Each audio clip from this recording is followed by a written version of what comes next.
बाबा तुलसी ने लिखा तो था प्रणय जी कि जाकी रही भावना जैसी प्रभु मूरत देखी दिन तैसी। लेकिन जब मैं काशी में गया भगवान विश्वनाथ के दर्शन करने तो मुझे लगा कि बाबा ने कितना सही लिखा था। और चार पंक्तियां बड़े हिम्मत के साथ रख रहा हूं, हौसला आप देना। नजर नजर का फर्क है देखो, दिखता अलग नजारा, एक बार दो बार नहीं तुम देखो सौ सौ बारा, एक बार दो बार नहीं तुम देखो सौ सौ बारा। और जाकी रही भावना जैसी प्रभु मूरत दिन तैसी। अरे नंदी को शिवलिंग दिखता है, सुअरों को फौवारा। नंदी को शिवलिंग दिखता है, सुअरों को फौवारा। और अब तो जय श्री राम, धन्यवाद धन्यवाद। बात आप तक पहुंची, आपने समर्थन किया, आभारी हूं आपका। तो आइए, अभी राम जन्मभूमि की बात हो रही थी, काशी की बात नहीं हुई। राम जन्मभूमि की बात भी मैं करूंगा अभी दो तीन छंदों में, लेकिन अभी काशी की बात दो छंदों में और करना चाहता हूं। अब सर्वे में वहां डमरू और त्रिशूल निकल रहे हैं। अब वो कहां से आए, और मेरी कल्पना सही लगती हो तो आपका समर्थन मांगता हूं मैं। वो डमरू त्रिशूल कहां से आए? क्योंकि भगवान भोलेनाथ इतने भोले हैं, किसी में भेदभाव करते ही नहीं है। तब चार पंक्तियां आपके बीच में और पढ़ता हूं मैं कि मंदिर के अंदर बैठी भोलेनाथ ध्यान धरे। वो तो समाधि में रहते हैं अधिकतर।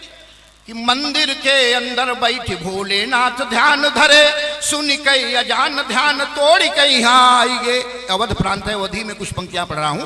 सुन कई अजान ध्यान तोड़ कई यहाँ आएंगे, और देखिन ज्ञान बापी तब्दील भई मस्जिद मां, पढ़े बद नमाज शंभु दौड़ कई यहाँ आएंगे, पढ़े बद नमाज शंभु दौड़ कई यहाँ आएंगे।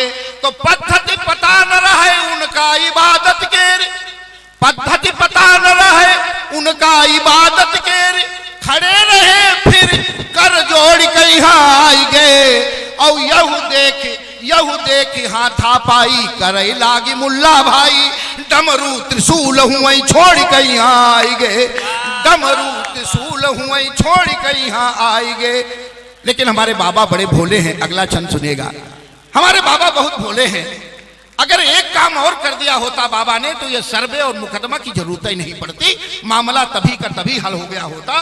कि शिव जी बेचारे भोले भाले भोले भंडारी, शिव जी बेचारे भोले भाले भोले भंडारी, ऐसे ने अंगुलीन पर कौनो गनत ना, और लातन के भूत मृदु बातन ते न माने जौलो, जूता कपारे पर कौनो हनत ना, जूता कपारे पर कौनो हनत ना।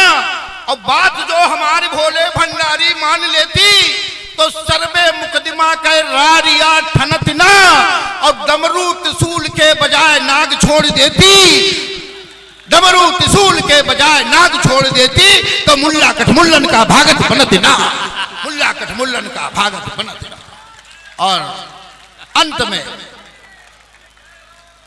भगवान भोलेनाथ की जय। आइए अंत में मैं अभी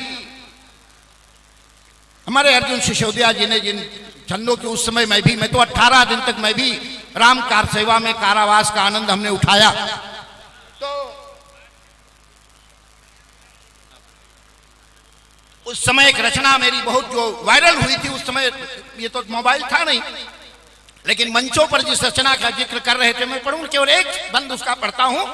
उस समय जो मैंने लिखा था, आह्वान किया था, आज वो सपना सच होते दिखाई दे रहा है। आओ हम सब चले राम का मंदिर भव्य बनाने को, आओ हम सब चले राम का मंदिर भव्य बनाने को। खून खराबा होता है तो एक बार हो जाने दो, खून खराबा होता है तो एक बार हो जाने दो। खून खराबे से क्या डरना हम गीता के अनुयायी, खून खराबे से क्या डरना हम गीता के अनुयायी। आत्मा अमर शरीर मरेगा कृष्ण गए हैं समझाई, आत्मा अमर शरीर मरेगा कृष्ण गए हैं समझाई।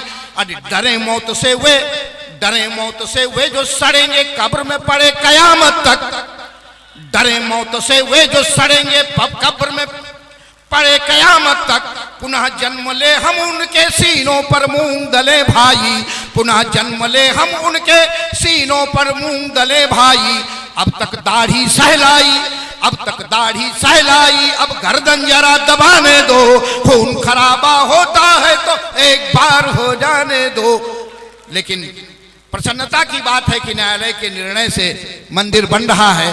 और अंत में 3 छंद पढ़कर मैं अपनी वाणी को विराम देना चाहता हूं।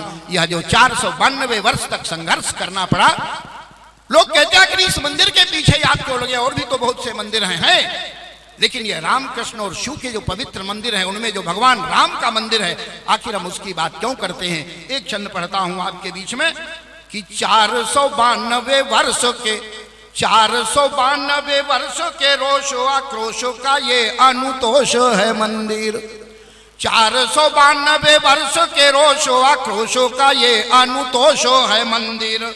और 1276 मंदिर के लिए युद्ध हुए वही जोश है मंदिर, युद्ध हुए वही जोश है मंदिर। और बाबर से मृदुनाता जो जोड़ते, हम तो नहीं जोड़ते, हमारे तो पूजनीय सत्संग चालक जी ने एक साफ साफ घोषणा की है, हमारे और आपके पुरखे एक हैं, हमारा आपका डीएनए एक है। अगर आपको इस पर विश्वास नहीं तो खामियाजा आप भुगतोगे, हमारा आपका काम तो समझाना है कि बाबर को मृदुनाता जो जोड़ते उनके विरुद्ध आक्रोश है मंदिर। और लेसर यूजल हाथों में की थी प्रतिज्ञा वही उद्घोष है मंदिर, लेसर यूजल हाथों में। और जब यह मंदिर निर्माण का निर्णय हो गया, संकल्प हुआ, उसके बाद आपके पास कुछ लोग रसीद बुक लेकर के पहुंचे होंगे श्रद्धा निधि मांगने के लिए, जमा करने के लिए। हमने बड़ी श्रद्धा पूर्वक दिया भी होगा, लेकिन ये इस मुगालते में मत रहना कि ये मंदिर कोई आपके नोट से बनने जा रहा है। ये अगर बनने जा रहा है तो इसका कारण जो 2014 और 19 में आपका संगठित वोट आया था, उसके कारण बनने जा रहा है।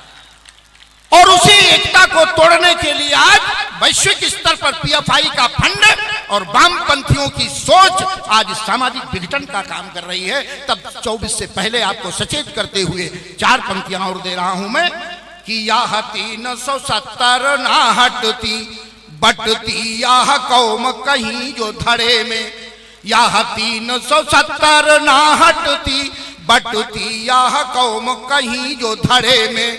और कुछ लोग अभी हमें बांट रहे अनुसूचित यो अगड़े पिछड़े में, कुछ लोग अभी हमें बांट रहे अनुसूचित यो अगड़े पिछड़े में। और 14 यो 19 में बंट जाते तो होती अयोध्या अभी झगड़े में। और एकता टूटे न ये अब भी मथुरा और काशी पड़े लफड़े में, एकता टूटे न ये अब भी मथुरा और। लेकिन हमारे कुछ मित्र समझाते हैं कि मंदिर तो बन रहा है और 370 भी हट गई है, और ये विषय चले जाएंगे तो ओज के कवि क्या लिखेंगे। तो मैं मुद्दे देते हुए अपनी बात समाप्त करना चाहता हूं। अभी बहुत कुछ शेष है करना कि जड़ काट दी 370 की, चला पीओ के पे अभी छूरा नहीं। जड़ काट दी 370 की, चला पीओ के पे अभी छूरा नहीं। अभी है न मदारी संहारे गए, अभी आतंकवाद के मास्टरमाइंड जिंदा है।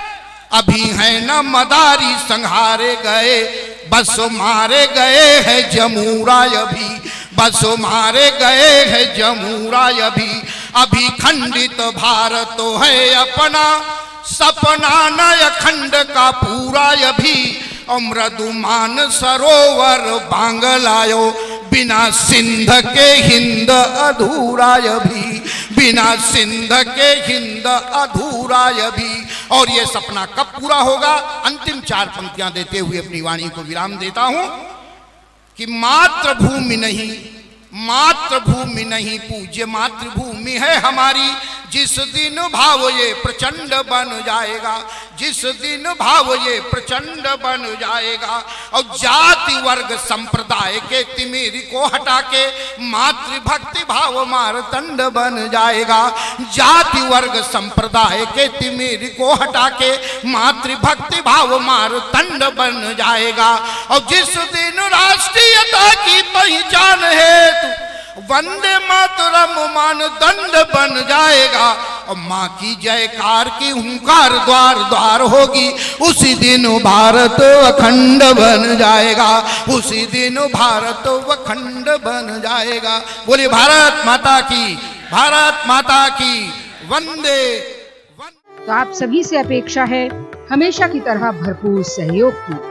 चैनल को सब्सक्राइब करें, शेयर करें और राष्ट्रीय कवि संगम के राष्ट्र जागरण के स्वर को विश्व पटल तक पहुंचाएं।